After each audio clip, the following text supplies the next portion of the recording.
Vamos a ir quitando o resto. E vou a meter agora a Manuel. A medida que vayan saindo o resto, aí está Rafa. Manuel, moi boas. Hola, que tal? Boa noite. Bueno, entramos xa nesta última parte aquí nesta mega conversa que xa levamos 2 horas interesantísimas e que agora vamos rematar con Rafa Quintía, que é antropólogo, profesor e escritor, presidente da Sociedade Antropolóxica Galega. El xa viu por aquí 3 veces a falar sobre algo que está relacionado con todo isto, non? Que son os ritos e tradicións do tempo de defuntos de San Xoán e do Nadal, que deixaría as conversas polo chat, e tamén contamos con Manuel Santos, que é arqueólogo, especialista en arte rupestre, se non me equivoco, profesor da Universidade do Miño, que, xa ten explicado con Carlos as festas solsticiais dende o Castro de Vigo, ou as liras que están a aparecer nos petróglifos tamén, non? E que nos van a falar hoxe da arqueoloxía, do inmaterial, desas festas con elementos que apuntan a prehistoria. No caso de Rafa, hai esas músicas, eses sons ligadas a estes ritos de invernía, por exemplo, en Troido, non? E con Manuel tamén eses vínculos que pode haber destas músicas, estes sons, con todo o que é arqueoloxía, non? Entón, sin máis, Carlos, damoslle paso, douvos paso para iniciar esta última parte. Fantástico, fantástico. Pois moitísimas grazas, Borxa. Quero dicir que o meu teléfono debe estar ao 5% de batería. Entón, se de pronto desaparezo, voltarei a conectarme xa co chisme aquí cargando, e seguramente escoitarase dun xeito un pouco diferente a través do artefacto, pero bueno, non vos preocupedes. Bueno, isto é impresionante. Manuel Santos, en tantas ocasións temos falado de que os arqueólogos, como dicía Barry Cunliffe, o teu compañero Barry Cunliffe, seguramente a arqueoloxía é unha ciencia pois máis antiga que a propia musicoloxía. Bueno, tedes unha gran experiencia, sodes un pouco os grandes capitáns dese sentimento pois multidisciplinar, non? É algo que sorprendeume moitísimo de Almagro, non? Que ele estaba obsesionado en encontros multidisciplinares. Puidestes escoitar un pouco do que estábamos a falar durante esta media hora anterior? Ou... Sí, casi a maior parte. Escoitei casi todas as dúas fases da conversa, sí. Vale. Manuel, ti que eres arqueólogo, o que contaban os gaiteiros, non? Esa función da música para eses ciclos do ano. Estamos a falar de algo que pode ter capas realmente antiquísimas, non? Sí, efectivamente. Hai unha cousa que debemos ter en conta, na arqueoloxía, e eu creo que en xeral na historia, que cada período histórico é consecuencia de todo aquilo acontecido no período anterior. É dicir, ningún período nace da nada, no que é consecuencia de algo producido anteriormente, algo de pura lógica, non? O problema ven, claro, hasta que punto non podemos remontar os fenómenos, en que momento hasta que punto podemos rastrexar a súa orixe. E aí é onde aparece ese termo que creo que foi Borxa que falou, non? De arqueoloxía do inmaterial. Que iso realmente é un problema, porque se busca a definición de arqueoloxía, en calquera dicionario, máis ou menos vai a decir que o estudo das culturas ou das sociedades humanas a través dos seus restos materiais. É dicir, que os arqueólogos estamos acostumados fundamentalmente a traballar con restos materiais. E entón aquí o problema xurde de como vas a abordar un tema como a música, que é inmaterial, as danzas, que son inmateriais, as tradicións orais, etc. Como podemos rastrexar iso, non? Pero o certo, claro, a clave está, efectivamente, non, no que decía Almagro, na interdisciplinaridade, non? Esa creo que é a clave para estudar este tipo de problemáticas tan complexas. Pero tamén me gustaría decir que a interdisciplinaridade é algo relativamente recente en arqueoloxía. Realmente os arqueólogos tradicionalmente nos dedicábamos a excavar, a sacar obxectos, a clasificalos e a través de aí, bueno, procurar estudar de que forma vivían, os seus asentamentos, o seu sistema económico, etc. Pero abordar temas, por exemplo, como a música, de feito, eu creo que é un tema bastante recente, non? En arqueoloxía. E, de feito, bueno, a mí se me preguntaran que temos sobre a prehistoria de arqueoloxía do noroeste, non, antes da aparición da escritura, non, da idea do ferro para atrás. Eu creo que hai como 3 ou 4 anos respondería, pois non hai nada, non temos absolutamente nada, porque non hai nada feito, non? Pero o certo é que nos últimos anos, precisamente, están aparecendo cada vez máis evidencias, non de instrumentos musicais, por exemplo, porque, por desgraza, o solo predominante en Galicia, que de carácter ácido non permite a conservación de materias orgánicas, non? Do que estean feita a maioría dos instrumentos, pero sí que falaremos despois, se queredes, das súas representacións en arte rupestre.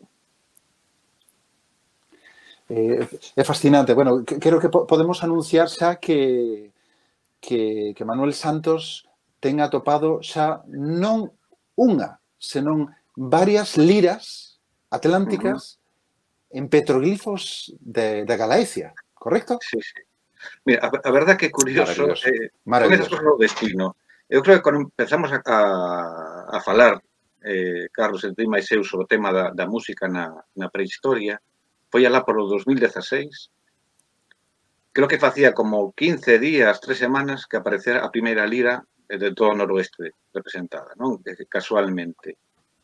Pero tamén eso, xa podo anunciar que nun estudo realizado o ano pasado en colaboración co Instituto de Patrimonio de Santiago, do CSIC, podemos identificar un petrolífero realmente excepcional e, ademais, unha vez máis o destino parece que se empeña en xogar a noso favor, porque se trata do petrolífero de Las e dos Bolos, situado en Caldas de Reis, onde identificamos polo menos 5 liras, casi seguras que son 5, e 2 máis probables, gravadas nun petróglifo que ademais ten unha orientación astronómica e ademais que ten que ver co amencer. Quero dicir que temos nun petróglifo unha alborada, un San Xoán e 5 instrumentos musicais. Bueno, 5 liras en concreto. Nada máis que iso, non? Algo realmente increíble. Qué maravilla, qué maravilla. Rafa Quintía, moitísimas gracias por participar nesta experiencia. Fíxate, Rafa, cantas veces negóusenos que a nosa música pois tivese máis de 100 anos ou 200 anos, porque claro, os musicólogos dicían o que existe é o que está escrito nas partituras. E a oralidade, pois, era algo, pois, bueno, volátil que non se consideraba unha proba científica. Hoxe todo eso xa cambiou.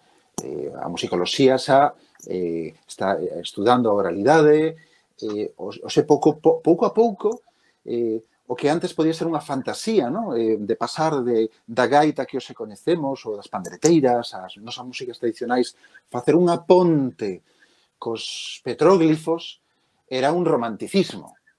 Un romanticismo, o mundo dos druidas, bueno, sí, aquelas xentes do século XVIII, románticos, jajaja, pero que hoxe, pouco a pouco, estamos achegándonos, estamos realmente conseguindo conectar todo isto. nun dos nosos encontros, Rafa, dixéchesme que o gaiteiro podía ser algo así como un dos heredeiros do chamán. Como poderías explicar un pouco esta idea?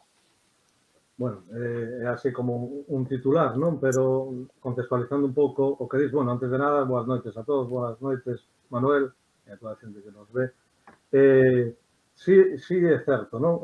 Digamos que a historia ten un hándicap, bueno, non un hándicap, é o seu método de traballo que se basea nas fontes escritas, non? Fundamentalmente. E a arqueoloxía, como dixo Manuel, é no estudo dos restos materiais. Entón, parece que se algo non deixa unha pegada material ou se algo non está consignado de forma escrita, non existe. Pero hai outros métodos de achegarse ao estudo da cultura, non? Por exemplo, nós, claro, na antropoloxía estamos acostumados a traballar coa inmaterialidade, entón, bueno, que non exista un texto escrito, que non exista un resto material, non quere decir que algo non existira. Entón, hai outras formas de achegarse a ese coñecemento. Tendo en conta unha cousa, o ser humano, a idade da oralidade é o 99% da existencia da humanidade, directamente. Entón, como decía antes Manuel, ou non sei se foi Manuel ou na charla anterior, vamos a ver, a cultura non é algo inmutable, é algo que fluye, que cambia, non?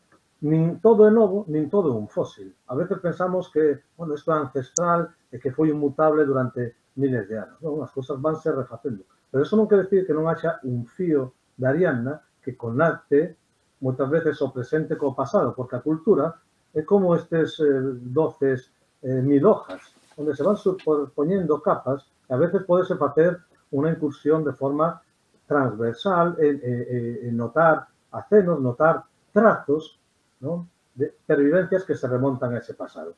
E isto é moi fácil de entender cando ti lle dis a alguén, pois moitas veces custa entender que, bueno, pero esa tradición como vai ter 1000 anos? Ou esa cantiga ou esa música como pode ter 200 ou 300 anos? Digo, no, o raro é que non nos teña, ¿no? Moitas veces, ou unha creenza, ¿no? Por exemplo, poñamos 3 exemplos. Un material, un fouciño ou unha agulla de coser é cambiando o material, o aceiro, polo oso, é exactamente igual que hai 30.000 anos no Paleolítico Superior. E seguimos usando agullas de coser que son instrumentos creados hai 30.000 anos. Poñamos algo de carácter inmaterial, pois, por exemplo, unha institución de parentesco como a familia extendida. Cantos miles de anos ten unha institución como a familia extendida? Entón, algo tan esencial, por exemplo, como a música, que é unha ferramenta fundamental nos procesos de endoculturación, e non só nos procesos de transmisión da cultura, sino nos procesos da creación do vínculo materno-filial a través do afecto, a través da música, da vibración, do canto, desa caixa de ritmos que é o corazón. Como non van perdurar a música se é algo esencial para a nosa existencia en sociedade? Igual que as crenzas religiosas, moitas veces, tenden a mudar, non? Custan, e hoxe en día, ainda que somos cristianos culturais, temos pervivencias ou sustratos precristiáns de moitas capas, hai nada, eu mesmo no Concello de Ribadavia recollía un rito etiolóxico dunha capela dedicada a Santa Ana, onde unha persona me contaba que Santa Ana nacera do xeonllo do seu pai. Calquera que coñeza algo de mitoloxía grega, o nacemento da Atenea nace da fronte de Zeus e Dionisios nace do muslo de Zeus. O sea, vemos como se reutilizan, como na música, unidades de significado míticas noutros relatos. Entón, o normal é que perduren as cousas e que podamos trazar esas liñas, non? Esas liñas de comunicación entre o presente e o pasado, tendo en conta que os procesos culturais son dinámicos e que hai engadidos e creatividade sempre humana. Pero quen vaya, por exemplo, ao templo de Fur en Egipto vai ver pandereteiras representadas nas paredes. Hai flautas no Paleolítico Superior. Por tanto, que aquí non atopáramos unha flauta non quere decir que a xente non tocara a flauta, ou que non tocara a percusión, ou que non tocara outros instrumentos, ou que non existira unha música, porque a música é fundamental, como digo, para a socialización. Entre outras cousas, porque somos uns animais que levan a música dentro do corpo. E respecto ao gaiteiro, chamán, creo que o chamán é un oficiante dunha práctica dun sistema religioso ideolóxico que ten a capacidade da comunicación co mundo dos espíritus e ten a capacidade tamén da transformación. A música formaba parte das técnicas chamánicas e un día falamos das similitudes que existe entre o canto e as técnicas instrumentais chamánicas e os cantos de berce e a percusión que usan as nais para calmar os estados de ansiedade dos nenos pegando o peito e tocando a xóuxere, que son os instrumentos similares aos do chamán. Entón, a música utilizada polo chamán ten a capacidade, eu creo que o chamán observando as nais como a través da música e do canto conseguían a transformación dos estados de conciencia dos nenos, aplican esas mesmas técnicas nos seus estados de transformación.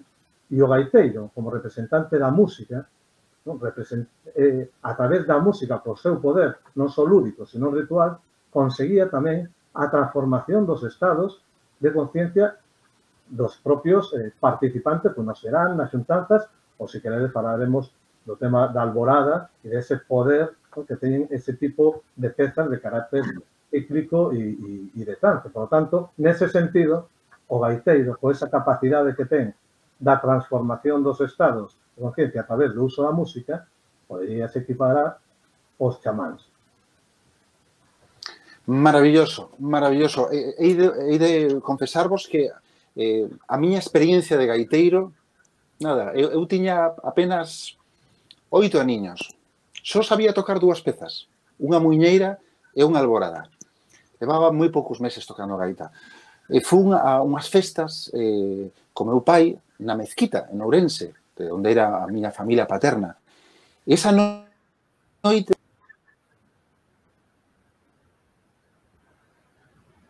Creo que se quedou sen... sen batería. Creo que se quedou sen batería, non? Non, bueno, pois, mentres continuamos, nos... Eu, unha pregunta que tiña, primeiro para Rafa, logo para Manuel. Primeiramente a ti, Rafa, un pouco os sons, a música, as alboradas inseridas no que son as mascaradas de inverno no noso contexto, agora o entroido, un pouco que papel cumple, non? Porque, por exemplo, nos podemos ir a Manzaneda e temos esas danzas giratorias, esa música que tamén se eleva ao trance, non? Temos tamén Viana, Vilariño, eses folións, temos, por exemplo, bueno, tamén Manzaneda, non? En Laza, que pois igual non hai un peliqueiro, pero ves a moita xente con sachos tocando un pouco, bueno, un pouco de todo. Entón, que papel cumple a música, os sons nestas mascaradas, non? Que tamén é algo que queríamos tocar hoxe. Sí, eu en todas estas mascaradas do ciclo de invernía distinguiría 2 cousas diferentes. Unha é o son e outra cousa é a música. As 2 están presentes e eu creo que moitas veces con funcións diferentes, non? O son está presente, por exemplo, nos folións, nos toques de bombo, nas máscaras de Manzaneda, nos toques de cornas, nas eixadas, en moitos mascaradas, en todos, está presente o son, nas chocas, nas esquilas, non? O son, para entender o significado nestas mascaradas, hai que entender o significado das mascaradas, non? Que coinciden con estas datas liminais, onde se produce un cambio de ciclo, onde se está introducindo, neste caso, o final da invernía. No caso do entroido é a última das mascaradas da invernía que dá paso á primavera, non? Entón, funcionan de algún xeito como ritos de paso, onde se deixa atrás a escuridade, todo aquilo que mantén un pouco a terra morta, se produce estes actos de regeneración. O son ten 2 funcións. Unha anunciatoria dese tempo liminal que chega deses ritos. Por eso, xa dende o San Antón se empezan a tocar aos cornos. En moitos lugares de Galicia tocabanse os cornos anunciando o entroido que iba a chegar, que depende, obviamente, do calendario lunar e que a veces cae antes ou despois. Entón, o son ten un principio anunciador. Fixadevos un tema interesante. Cando eu fixen o traballo de campo en Xermade, Concello de Lugo, a ese toque que se facía xa dende xaneiro, polas noites, coas cornas, tocaban tanto corno de animal como as buguinas, os cornos mariños que chaman eles, chamabanlle aborear, e era a boreada das máscaras. Iban aboreando, anunciando a chegada dese tempo. E por outra parte ten un poder esconxurador, o son. O toque das chocas, o toque dos bombos, escorrenta mal, directamente. E ademais sabémolo de forma clara, porque, por exemplo, en Galicia existen, e en toda a Península Ibérica, toques específicos de campá para escorrentar as tormentas, o tentenude. As propias campás levan unha inscripción que poñen tempestatis fugit, o sea, que o son das campás esconxura o mal. De igual xeito, os axóuxeres escorrentan o mal e utilizanse como instrumentos protectores dos nenos. E as chocas, que protexen o gando frente ao maligno, por eso levan as cruces, e escorrentan o mal, aparte de saber identificarlos. Por lo tanto, o sonido dos bombos, o sonido das chocas e das esquilas ten un fin de escorrentar todo aquelo que, en principio, mantén morta a natureza.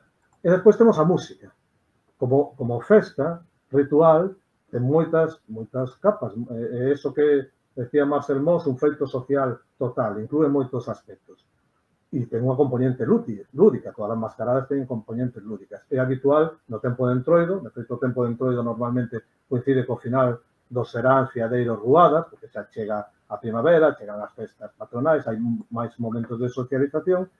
A música ten que ver co aspecto lúdico, coa socialización, co moceo, tócase nos bailes pola noite, moitas veces, pero tamén coa festa, coa alegría da festa. E no caso da alborada, que ten que ver o seu significado con ese despertar, con ese comezo, con ese arranque, eu creo que a utilización das alboradas nas mascaradas do ciclo invernía, sobre todo vinculadas ao solsticio inverno e ao solsticio de verán, ten que ver precisamente con ese fin anunciador dese tempo novo e con esa función tamén de transformación. A transformación que leva implícito estes ritos de paso. A transformación que se escenifica a través do uso da máscara e a transformación que se representa na propia estrutura da alborada a través das infinitas variacións que se van desenvolvendo na fase intermedia da alborada. Desde ese comenzo, todas esas variacións que incitan a transformación para logo volver a unha fase similar á inicial, pero diferente, porque a estrutura alborada sigue esa estrutura do rito de paso coa súa fase, ¿no?, inicial de separación, a fase liminal e a fase de reintegración. Volvemos, xa temos a Carlos connosco outra vez, volvemos a retomar a pregunta que estaba facendo el, bueno, a reflexión. Si antes apuntar que a xente que nos sigue, si quere ir deixando algunha pregunta, que vayan deixando polo chat, e a medida que vai avanzando a conversa iremos metendo, pero en todo caso vamos a dar paso xa a Carlos, que xa volve a estar connosco para que continúe con que nos contaba antes. Nada, o meu teléfono móvil morreu, entón cambié a unha tablet. Espero, escoítase máis ou menos ben? Sí. Suficiente. Ben, moi ben. Sí. Vale. Pois nada, estaba a contarvos que esa experiencia iniciática como gaiteiro ali na aldea da Mezquita, só sabía tocar 2 pezas, estiven tocando con toda a xente da Mezquita até as 5 da mañá, e puiden experimentar que aquelo de tocar a gaita non era unha cuestión de facelo ben ou mal ou ter un repertorio máis ou menos rico, senón que era un pouco o que comentaba antes Rafa. Era como unha chave a outro mundo. O sea, toda aquela xente que eu coñecía, xente maior, xente loable, de pronto entraba nun estado de tolemia colectiva, gritaban non pares, así até as 5 da mañá. O sea, con 8 anos sentín que aquel instrumento tiña unha capacidade de xerar un estado de trance. Foi a miña primeira experiencia dun trance colectivo. Impactoume, realmente impactoume. O sea, e creo que é xusto o que estabas un pouco argumentando, Rafa. Como te soa isto que te estou a contar? Sí, absolutamente. Eu teño vivido, porque son gaiteiro. Bueno, decir que son gaiteiro contigo diante, pues así dá un pouco de vergonza. Pero bueno, eres gaiteiro. Pero claro que vives o poder de transformación da propia música, ¿no? E como a xente vai entrando no trance. E pensa que ese poder de transformación leva ao gaiteiro convertido nun oficiante dun rito, a posibilidade tamén da improvisación e aí sobre a marcha, pulsando a emoción da xente, alterando a súa propia, o seu propio desenvolvemento das pezas. Eu creo que as variacións ten que ver moito con ese increscendo do estado anímico e da propia transformación que fai que a propia peza vaya evoluindo, non? Entón, fíxate, a idea da música, a transformación, o trance, a catarse, pensemos nunha cousa, na mitoloxía grega, por exemplo, que está, a diferencia da galega, pois foi consignada no seu día, con todas as súas variacións. Pero que inventou a flauta?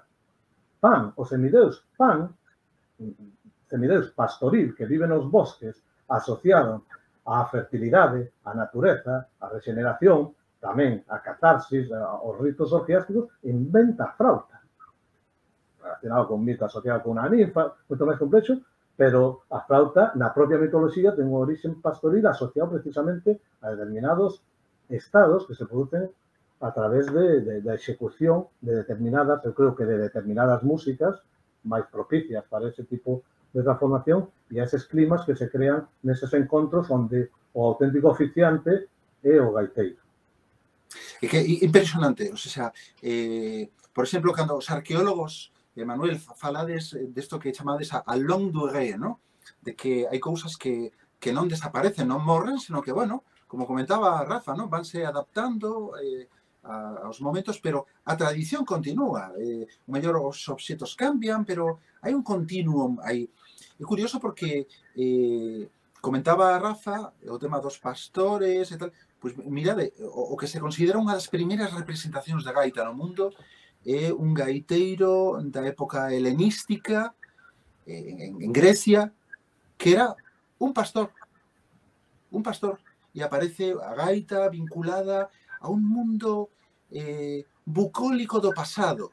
Ou seja, xa na época helenística era algo vinculado ao pasado, non era algo actual da cultura urbana. Era xa un soño, bueno, de épocas anteriores e, curiosamente, pois, moitos dos informantes destas alboradas, como a que gravei con Baiuca, eran pastores, gaiteiros pastores. Ou seja, é unha longue durée clarísima, non?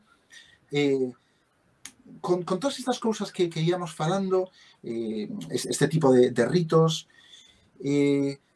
como funcionarían este tipo de festividades? O sea, Manuel, polo que coñecemos, incluso chegaches a conectar todo isto con a festa do Lughnasadh, incluso nalgúna ocasión contábanos como podería ser unha festa nun castro na Galicia, con xente de diversos sitios que viña a participar desa festa dese castro, ou sea, algo que pode soar case a un festival celta como os que se fan hoxe. Como poderías contarnos algo de todo isto? Claro, es que ese tipo de festas cíclicas teñen funcións diversas, non? Unha delas, evidentemente, é cohesionar a sociedade, non? Propiciar a interacción entre individuos que pode ser que mesmo que non convivan, non? Xente de diversas procedencias que coinciden nunha data e nun lugar para, digamos, interaccionar directamente. Pero, por outro lado, hai un elemento importante e é, por un lado, dotar de sentido ao tempo, ordear o tempo, e, por outro, tamén ordear a paisaxe. Que quere dicir isto? Que hai o tempo e a paisaxe son indisociables en sociedades prehistóricas. E isto é porque o tempo se mide con referentes espaciais. Unha sociedade, por exemplo, que non ten escritura, non pode dicir que o inverno empeza o 21 de decembro. O que se manexa nas sociedades prehistóricas son referentes espaciais. Como funcionan? E aí onde entra a arcoastronomía. O inverno empeza cando o sol aparece por tal montaña, ou cando o sol se pon pola outra, cando aparece a lúa desta forma ou de outra, ou aparece unha determinada constelación ou estela no ceo. É dicir, que están usando referentes espaciais para medir o tempo. Entón, digamos que este tipo de festas funcionan como estruturantes da sociedade ordenadores do territorio, porque o lugar da festa se converte, digamos, nun centro, nun eixe dese territorio, e ordena o tempo que establece o inicio e o final das estacións. E por ese motivo, normalmente, ese tipo de festas, normalmente, cando aparecen descripcións, non, en textos antigos, vemos que son lugares de mercado, donde se establecen alianzas, se acordan matrimonios, se resolven asuntos pendentes legais entre familias ou entre individuos, etc. E dai non esa recurrencia a que estes lugares onde os arqueólogos encontramos elementos rituais como enterramentos de forte contido simbólico, non? Petróglifos ou grandes castros que podían ser capitais políticas de determinados territorios, o importante que estean alineados astronómicamente. Un pouco eso, que son, digamos, festas plurifuncionais. Tal como, bueno, lembras, ¿no?, que comentábamos no Castro de Vigo, ¿no?, que serían sitios onde terían lugar todo ese tipo, non, de actividades diversas, non, tanto de cado sagrado como de outro tipo. Entón, cando estábamos a escoitar aos expertos das gaitas antigas de Zamora, do norte de Portugal, e todo isto vinculado ao mundo das máscaras, ao entroido, podemos falar de capas que non sei, quen iría máis atrás? Un arqueólogo ou un antropólogo? Pois non o sei, pero mira, hai unha cosa interesante. Desde hai tempo que estou dando voltas ao impacto que tivo a escritura por exemplo, en sociedades prehistóricas, por exemplo, a da antiga Galaequia, non? O primeiro que fixo, bueno, a cuestión, sobre todo, me preocupaba porque a arte rupestre entra en forte decadencia ou ben desaparece cando aparece a escritura. E isto é algo universal. Parecen dos fenómenos incompatibles, a arte rupestre e a escritura. Pero, claro, un se pregunta, pero por qué? Eu creo que un dos impactos que tivo a escritura cando é traída por os romanos ao noroeste é que aí divide parte da sociedade en dúas. A que sabe escribir e a que non sabe escribir. A que vai a continuar na oralidade e a que vai a ler e a tener acceso aos textos que se consideramos clásicos. Se divides a tal punto que mentras unha vai a beber a súa tradición vai a ser a greco-latina, vai a ler a Platón, vai a ler a Aristóteles, a outra parte da sociedade que non vai usar a escritura vai a continuar na oralidade e vai seguir, digamos, mantendo a tradición. Digamos que aí a sociedade se divide en dous fenómenos, en dous trayectos paralelos, que sí que vai haber, van a interaccionar, ¿no?, ao longo da historia.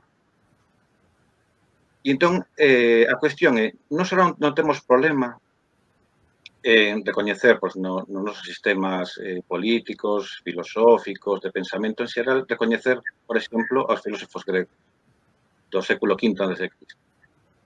E, en cambio, damos por feito que a cultura popular é algo moi recente. Tendemos a pensar que é algo improvisado, que é algo, digamos, que non ten raíces.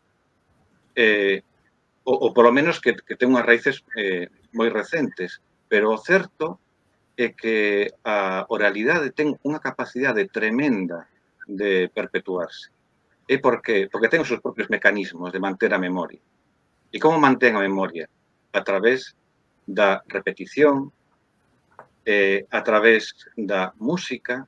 A música é un elemento fundamental para memorizar, as recitacións, os refráns, os pareados, etc.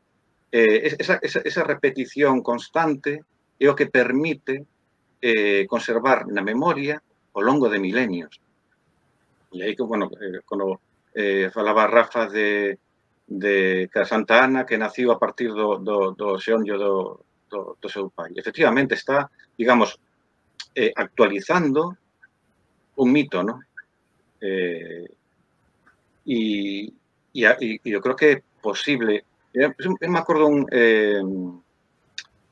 xa hai bastantes anos, 15 ou 20 anos, lendo esta famosa aplicación de Alvarello sobre as tradicións orais de Galicia, que fai unha recopilación no século XIX de determinados contos e tradicións orais galegas, e nunha delas o de Xurenzás. Leandro Carré, dis. Carré, Leandro Carré, efectivamente. Do orixe de Xurenzás, do nome de Xurenzás. E aí relata perfectamente un matrimonio trifuncional que parecía absolutamente inspirado no matrimonio trifuncional que relatan os textos clásicos de como se chama este héroe lusitano? Viriato. De Viriato. Exactamente. É un conflicto entre un home e o pai dunha rapaza que primeiro intenta mercar a rapaza, despois trata de, non sei se, combate co seu pai e finalmente hai unha boda legal. Quer dizer que ten esa estrutura trifuncional indoeuropea e por lo menos durou este século XIX. E isto debido precisamente a eso, esa capacidade das sociedades sin escritura para perpetuarse. E o curioso, cando falabas antes de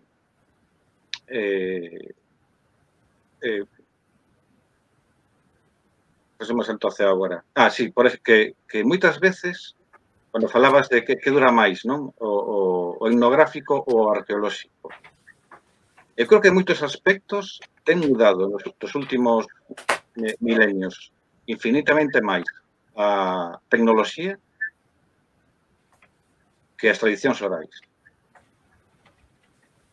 Incluso si obviamos todas as innovacións tecnolóxicas do século XX e XXI.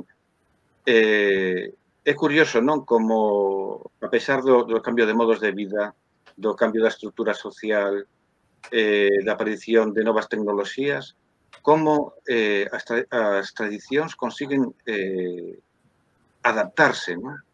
Como consiguen sobrevivir a pesar de todo iso. Entón, quero dicir que eu creo que a metodoloxía adecuada sí que pode ser que podamos estudar arqueolóxicamente aspectos etnográficos de milenios de antigüedade. Que interesante, que interesante. Manuel, lembro nunha conversa con Barry Cunliffe, o teu colega Barry Cunliffe, o arqueólogo, de preguntarlle, bueno, dende a miña perspectiva de músico, ¿no? Dicía, fíxate, Barry, que teño a sensación de que existe unha fascinación sempre en Galicia sobre o Mediterráneo, que como que as cousas atlánticas non temos tanta confianza, non, sobre as nosas cousas atlánticas, como que sempre todo o que ven do Mediterráneo sempre é mellor, sempre máis avanzado, sempre... Barry Cunliffe dicíame, I don't think so, non creo. Eu creo que o Atlántico, por tradición, trinca do Mediterráneo o que lle interesa e despois despoxa, unha vez que pasa a moda, e sigue un continuum de cousas que xa estaban aí. O sea, fascinoume esas palabras. Fíxate, o que comentabas do cambio da escritura, coa escritura, ¿no? Esa diferencia entre pues, a época dos petroglifos, cando chega a escritura, estaba a pensar, pues, ahora mesmo a xente que está en internet e os que non están, ¿no? Hai un novo, estáse a reescribir a historia, un novo orde, moita xente que non sabe nin quen é Bob Dylan, pois o mellor porque non están nos foros nos que conviven, ou, bueno, pois músicas que un cambio de tecnoloxía cambia radicalmente. É curioso que, por exemplo, isto que falábamos, non? Desta fascinación polo tema de Grecia, de Roma, a escritura, seguramente, na música, pois fixo que estamos a falar das escalas da gaita, das escalas das pandereteiras, da nosa música, con nomes de tribus gregas, o ese modo que atopou Jorge Lira nesa gaita do 1500 en Lisboa, un modo propio desa gaita que moi probablemente pois non se inventou no 1500, senón que seguramente pois xa estaba aí centos de anos antes. Estamos a decir modo dórico. Os dorios eran unha tribu ali de Grecia, pois porque eles escribiran dese xeito. O modo mixolidio, pois que é o modo que utilizaba pois as gaitas escocesas ou Perfecto Feijó, ese tipo de... o sea, estamos utilizando sistemas que chegaron escritos, xa codificados por Grecia, por Roma, despois pola Igrexa, pero que no fondo pois nós podíamos chamarlle o noso xeito, pois o modo da gaita de Pontevedra, o modo da gaita de non sei que, o modo de pandereteía de non sei cantos, pero como que efectivamente a oralidade pois está aí no mundo e por iso pois teño unha certa fascinación por vos, ¿no? Polos arqueólogos, polos antropólogos.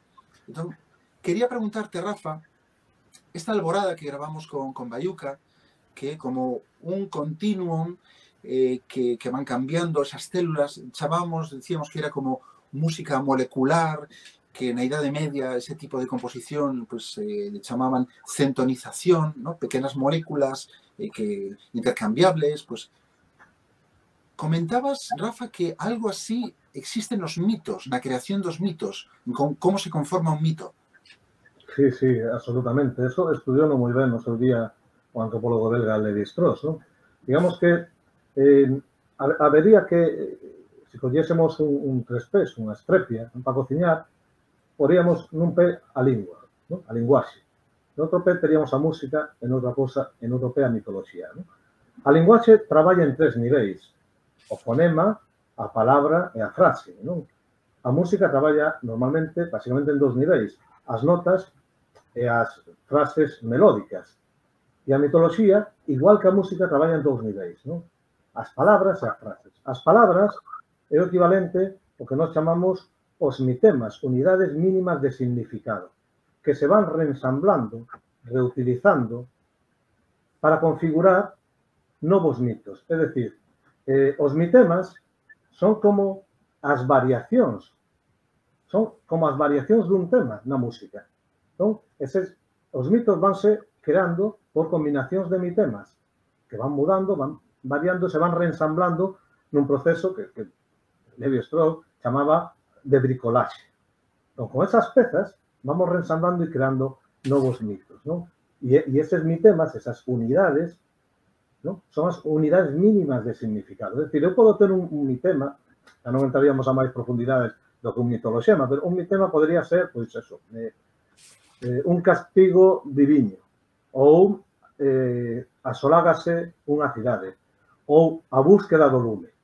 E entón, en cada cultura, vanse reensamblando e vanse reelaborando, ¿no? Novas variacións de novos temas míticos. En un lugar, pois, é o papo rubio que o trae do sol, no outro lado. Entón, vamos readaptando. Entón, a forma de compoñer a música, e sobre todo a música tradicional, eso víase moi ben no jazz, non? As variacións sobre temas, é igual que a forma de compoñer os mitos.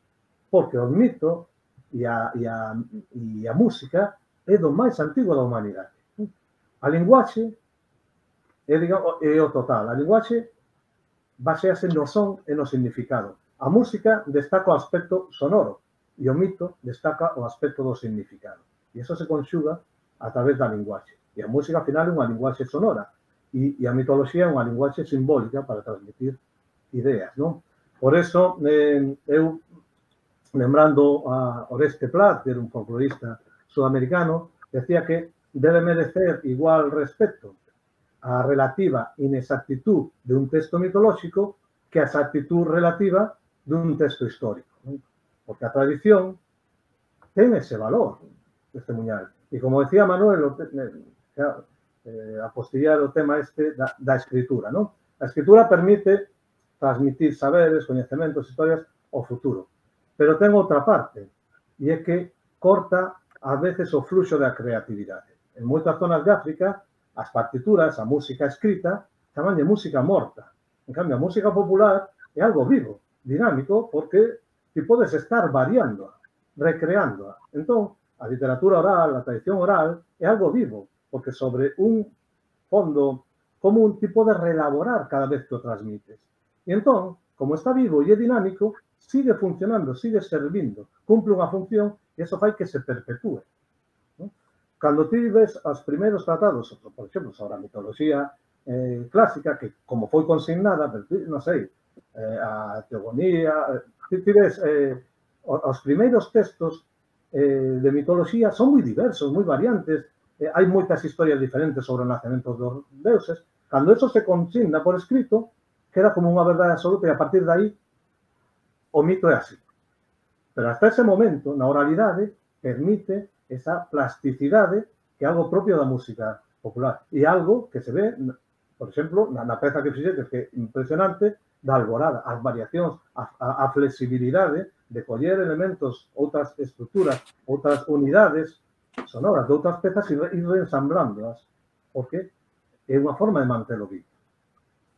É que increíble o que ves de comentar, Rafa, que efectivamente a tradición proporciona un xeito de creación maravilloso que está en continuo movimento. O sea, o que fixemos con Baiuca nesta Alborada, pois é o mesmo que fixo Ricardo Portela con Eres de Pontevedra, o mesmo que fixo Martín Kodax coas cantigas de amigo, ¿no? De esas cantigas de muller, paneuropeas, teóricamente, ¿no? Que hai moita xente que está estudando eso, que atopou moitos elementos en común pues, en Serbia.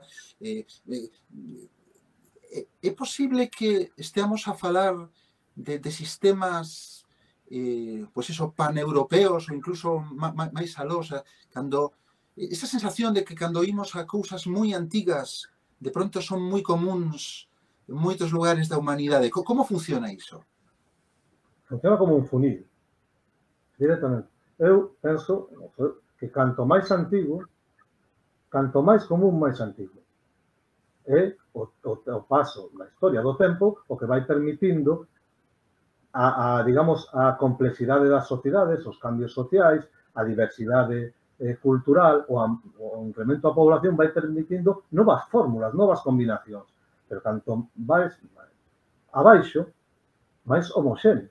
Os mitos vanse relaborando, as músicas. Entón, hai un sustrato cultural moi profundo. Cando algo atopamos aquí, na cordillera do Atlas, como os entroidos ou as mascaradas do inverno, en Irak, en Escandinavia, en Bulgaria, está a falar dun sustrato moi antigo. E iso quer decir que temos que ir moi, moi para atrás. Exactamente cando? Non lo podo decir, pero en un momento donde as diferencias culturais ou donde os contextos ou as áreas culturais eran moito máis homoxéneas, non? E a veces tendemos, por exemplo, por ese certo complexo de inferioridade que temos respecto que é a cultura mediterránea, que é fascinante, non? Pero, a pensar que todo é de orixe romano ou de griego e perdemos de referencia que algo se fixera en Roma así non quere decir que aquí non se pudese ter feito de forma similar, porque romanos, galaicos, xermanos, comparten tamén un sustrato cultural. Entón, esas similitudes non teñen por que vir por un préstamo cultural, sino que poden vir por compartir un sustrato cultural común.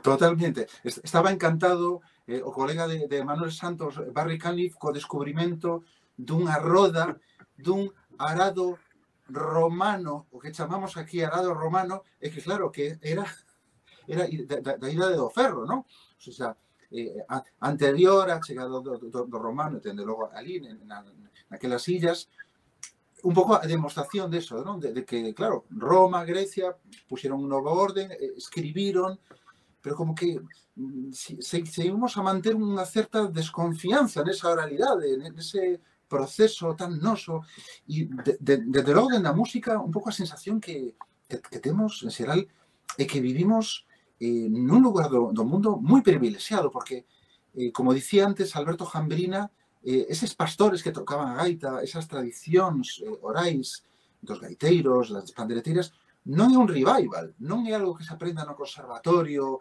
en partituras impresas, é algo que está vivo, esa tradición está viva. Eu teño un pouco a sensación, e creo que é un erro por parte, seguramente, pois, das estrategias políticas de Galicia, de que eu, como músico, teño a sensación de que a lingua é un tesouro fundamental, pero a música per se tamén o é. Seguramente a propia fonética por si mesma tamén o é, tradicións que están vivas tamén o son, e non sei se un pouco por mimetismo pois das estrategias ao mellor de Euskadi e de Cataluña, que son países pois máis modernizados seguramente, con esa revolución industrial un pouco máis presente. Eu non vexo que a música tradicional ali está tan viva como aquí. Xa é un pouco revival a moitos niveis. Dame pena un pouco que aquí non se valore máis, como que centrámoslo todo na lingua como bandeira única, pero bueno, no caso de Cataluña e de Euskadi, eu creo que ten unha razón de ser, porque seguramente das cousas máis vivas, non? Pero creo que en Galicia en xeral temos outros aspectos tamén que serían moi destacables e que ao mellor están un pouco en perfil baixo. Eu faría esa pequena esa pequena bueno, visión deste asunto. Como arqueólogo, como antropólogo, tedes a sensación de que hai tradicións, o sea, que isto non é só a música, vamos, que noutros aspectos que ese continuum está vivo e que fai país tamén. Sí, a ver, efectivamente coincido contigo en que creo que vivimos nun lugar privilexiado.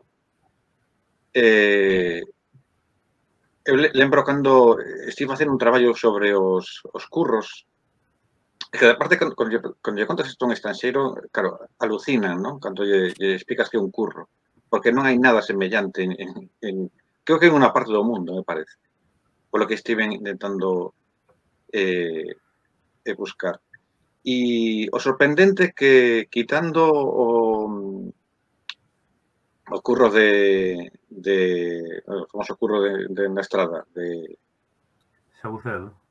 Sabucedo, hai un montón de curros que se fan para eles, para os veciños. Non son nin actividades turísticas, nin se fan para que vayan visitantes. De feito, cando vai un señorito da cidade como a min a facer fotos e a tal, que, bueno, igual casi te pasan os cabalos por encima, non teñen ningún miramento. Me encanta porque realmente o vives tal como é.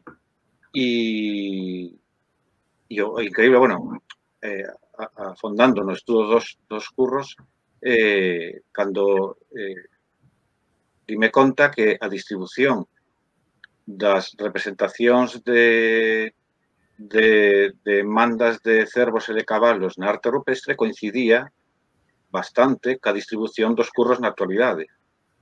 Quero decir, que efectivamente, así como mencionas o da música, incluso hai certas tradicións que parece casi increíble que se tiveran mantido na actualidade. O que pasa que ao mesmo tempo, por un lado, me dá un pouco de medo que se reivindiquen como elementos identitarios e que acabe pasando con todos os curros o que pasou con Sabucedo, non? Que se convierta nun festival turístico, non? Pero, bueno, o tema dos entroidos é algo tamén alucinante, non? Como se conserva. Sí. Ese é un problema que estamos tendo en moitas festividades. Tamén hai no desembarco vikingo, nos entroidos, nos curros, que se están convertindo en festas e están perdendo a súa esencia, que mantivo tanto tempo, non? Bueno, Rafa, douche paso para intervir, logo vou ler un par de preguntas e eu creo que podemos entrar xa no final, porque vamos xa para as 3 horas, estamos nas 11:30 da noite, entón, se vos parece, logo xa entramos na parte final. Vale.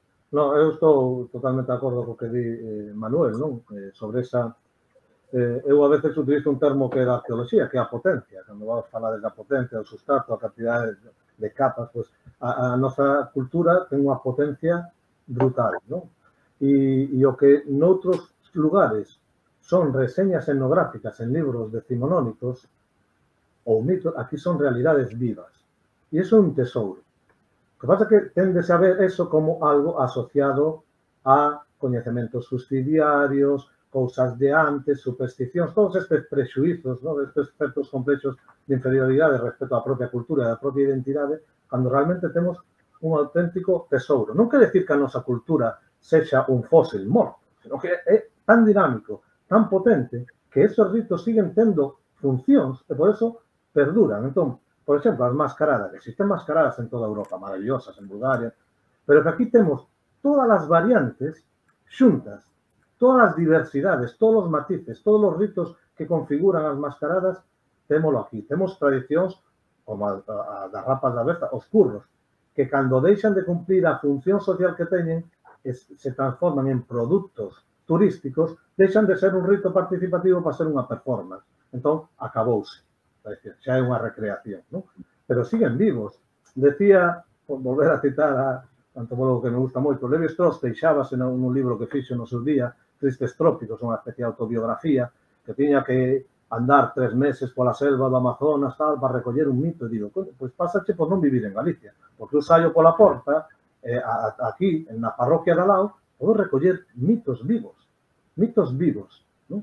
Que maravillosos, non? Ou como en determinados relatos orais perduran estruturas de ritos pois indoeuropeos, como dixo Manuel. Eso vese claramente. Hai unha relación moi estreita entre o mito e o rito. O rito sirve para recrear e actualizar os mitos. A veces conservamos o mito e perdemos o rito que o reactualiza e podemos entender que nese mito, no estudo do mito, quedan restos dese posible rito e outras veces temos o rito, pero non sabemos o discurso ideolóxico que lle dá fundamento, non sabemos o mito. Temos o rito do entroido, pero cal era o mito que recrea o entroido? Que función tiña esa filandona que vai acompañada, non, destas comitivas, destas alborazos? Tiña unha función. Aí hai unha escenificación de un mito. Igual que na Eucaristía o sacerdote está oficiando un rito que conmemora o mito pues, da última cena, por exemplo. Entón, claro que temos un tesouro, e temos unha potencia cultural en canto a profundidade maravillosa. Eu lembro estar dando charlas na Universidade do País Vasco, en Vitoria, ou en Deusto, falando sobre a cultura da morte en Galicia, que se vai perdendo moitas cousas, e ao acabar viña xente maior e me decía, aquí en Euskadi antes era así, pero que aquí sigue sendo así. Entón, pódelo experimentar, pódelo ver, está vivo. E iso é unha sorte, non só para nós como investigadores, sino unha sorte como consumidores da nosa propia cultura, porque nos permite ter un marco onde desenvolvernos como persoas e sentirnos conectados a esa tradición identitaria que cada un pode remontar a donde quera e que fai que nos sintamos partícipes dunha colectividade viva. Gracias a esta temos unha das bandeiras máis antiguas do mundo, ainda que non a usemos. Iso usemos o escudo, pero temos cousas fascinantes. Pouco marketing, pero bueno, pero as cousas boas hai que guardalas ás veces para un, hai que ser un pouco egoísta, ainda que un pouco de proxección para fora tampouco viña mal. Pois sí. Eu vou comentar a súa pregunta brevemente. Bueno, din por aquí nos comentarios, Ana, que ela é catalana de nacemento e que efectivamente a música tradicional e a cultura non está tan presente como en Galicia. O de Teis tamén comenta que relacionado coa música en Euskal Herria e Cataluña, que Kepa Junquera era o que dicía que non daba crédito do exército musical que hai en Galiza e no mundo tradicional e que choca visto dende eses e outros países, non? E logo, xa, en cuanto a pregunta, que un ano la deixaba esta semana unha persoa de Sanabria, e é sobre os sons, as mascaradas, estas mascaradas de inverno. Por unha parte, os sons, falábase que as alboradas son sons músicas para iniciar o día, que o gaiteiro iba polas aldeas para ir sacando a xente, non? Sin embargo, aquí, os folións saen en moitísimos sitios a noite, saen a bailar, saen a tocar, e ademais preguntaban por outra parte que as máscaras de inverno, por exemplo, en Sanabria, no norte de Portugal, en Tras os Montes, que saen xa tamén moitas máscaras en decembro, en xaneiro, mas, sen embargo, eles vían que en Galiza, aínda que se iniciaba xa 1 de xaneiro, vían que se concentraban a maioría das máscaras neses días de febreiro. E por que sucede iso, non? Por unha parte, eses son os folións nocturnos fronte á alborada, que serían os primeiros momentos do día, e pola outra parte, comentaban de por que hai esa cantidade de máscaras neses territorios que saen ao longo de decembro, xaneiro, sin embargo, aquí se concentran uns poucos días. Bueno, se caes a primeira parte, podo facer un comentario e xa vos paso a palabra. O tema é que, bueno, este tipo de festas tampouco era un día, verdad? Eran moitas veces varios días encadeados. Bueno, moitas alboradas eran despois de unha longa noite tamén. O sea, moitas veces a mesma melodía que podes percibir na alborada era utilizada de outro xeito pois nun pasacorredoiras ou isto, Almuíña, por exemplo, o noso amigo da Central Folk comentaba casos fascinantes de brindeiros do Courel que utilizaban melodías de muiñeira para facer un brindo, non? Esa mesma materia melódica utilizada para moitas funcións. Entón, evidentemente, a gaita funcionaba durante todo o día. O sea, funcionaban moitas melodías similares en alboradas, en danzas de espadas, en muiñeiras, bueno, é como un continuum. Eu non me imagino as cousas tan separadas. Un pouco como dicía Jamberina, ¿no? Que estaba todo moi unido, ¿no? No fondo era todo parte, pois o mesmo, as materias melódicas eran intercambiables. Todo voso. Comenta aquí Jambrina no chat, son inciso, comenta Jambrina no chat que o carnaval rural, o Antruejo, é máis a fins de decembro e principios de xaneiro. Sí, a ver, son varias cousas interesantes, pero bueno, como dixo Carlos, entonces hai que ter en conta tamén en que momento e o significado desas melodías. Non o mesmo o son que a música, non? É dicir, bueno, polas mañás se toca alborada, pola noite tocan o folión, é que os folións non tocan dentro do serán, nin no baile. Os folións tocan nos ritos de convalatorios dentro da comunidade, non? O folión vai tocando os bombos, vai toda a comunidade unida, cando se vai as visitas a outras aldeas, xúntanse os que reciben e os que veñen, e de algún xeito, e isto ten que ver co que decía Manuel, do espazo-tempo, porque eu falo do concepto espazo-temporal, xunto, esa comitiva do entroido ou das mascaradas, o que fai, neses ritos petitorios, neses ritos de cuestación de casa en casa, primeiro elevar esa alegría do entroido, despertar todos esos significados, pero aparte está reafirmando as fronteiras do espazo da comunidade. Igual que a procesión sai do adro, chega ao cruceiro e volve ao lugar. Reafirman nese momento do ano as fronteiras da comunidade. De feito, se ti entras na aldea ao lado, tens que pedir permiso. Hai un rito para traspasar a fronteira, porque as fronteiras sempre son sagradas. Entón, temos a música pola mañá, as alboradas, anuncia ese espacio-tempo novo, esa transformación. Pero a música, despois de baile, no baile nocturno dos entroidos, normalmente podían coller cousas de alborada, pero era outras músicas. Por as noites, nos días previos do entroido, anuncian con cornos, co son. Dentro do entroido, nos ritos de ambulatorios, poden ir os folións, ou a veces, diante a comitiva, vai o gaiteiro. Con esa alegría.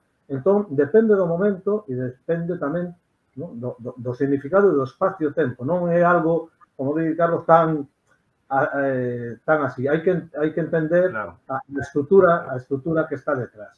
E o tema das mascaradas, as mascaradas do inverno, realmente, en toda Europa, empezarían en defuntos. Ese sería o arranque, o tempo de defuntos, non? Sabemos que en determinadas épocas, por exemplo, en contextos célticos, era unha festa importante, non é equinoccio nin solsticial, está no medio. No tempo de defuntos, en algunhas zonas de Europa, nas illas británicas, xa saían enmascarados. É o tempo en que chegan as ánimas. É o momento da oscuridade, da pérdida da luz, o momento que xa non se traballa no campo, todo está morto, chegan as ánimas. Nós tamén nos enmascaramos nos magostos. O que pasa que o que facemos é un sistema de enmascaramento do máis básico que era, que é emborrallarse a cara, pintarse a cara cos carbóns e coas castañas. Aí empezan as mascaradas. Concéntranse fundamentalmente no ciclo do Nadal. E a última das mascaradas do inverno é o Entroido. En Galicia, a maior riqueza de expresións de mascaradas concéntrase nesa última fase que é o Entroido. Noutras zonas da Península Ibérica danse máis no Nadal. En algúns sitios de Europa, pues, incluso aparecen en difuntos. Porque aquí, cando existían tamén, no Nadal existían, obviamente, estos ritos de cuestación con estas mascaradas, se conserva máis asociado o tempo final do inverno, o Entroido, en outros sitios máis no Nadal? Pois non o sei. Non o sei. Pero hai que entender todo ese espazo entre defuntos e o Entroido, que é o reino das mascaradas. As ánimas chegan en difuntos, deixase a comida, non se deixaba só un acceso para que nos acompañen, están no ciclo do Nadal. Hoxe en día eu coñezo xente que en Noite Boa deixa pratos en riba da mesa, temos falado, para os familiares defuntos. E cando chega o Entroido, hai que decirle adeus. Volven ao seu espazo-tempo para o seguinte ano, cando se regenera, volver outra vez. E iso ten que ver moito tamén con este mundo das mascaradas e da regeneración. E, por último, unha cousa relacionada tamén co que dixo Manuel, do tema da importancia da xeografía, do espazo, do tempo e da astronomía.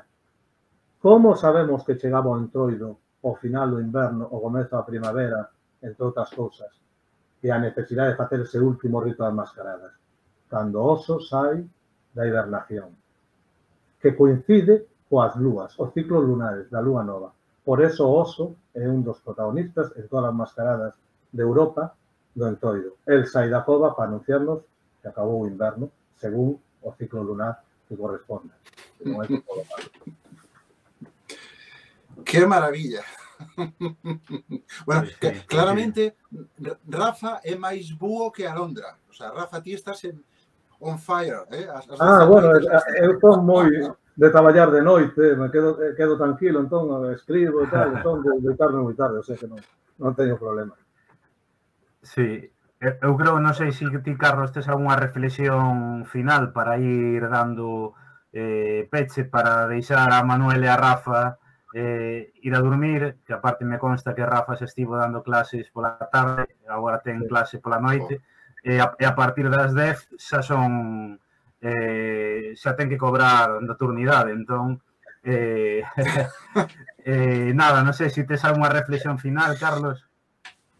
Fíxate, é unha auténtica maravilla, o sea, estar falando de cuestións comuns con un antropólogo, cun arqueólogo, con musicólogos, o sea, tantas veces escoitamos aquelo de a nosa música non está demostrado que vaya máis alá do romanticismo. Non, como moito as muñeiras no barroco.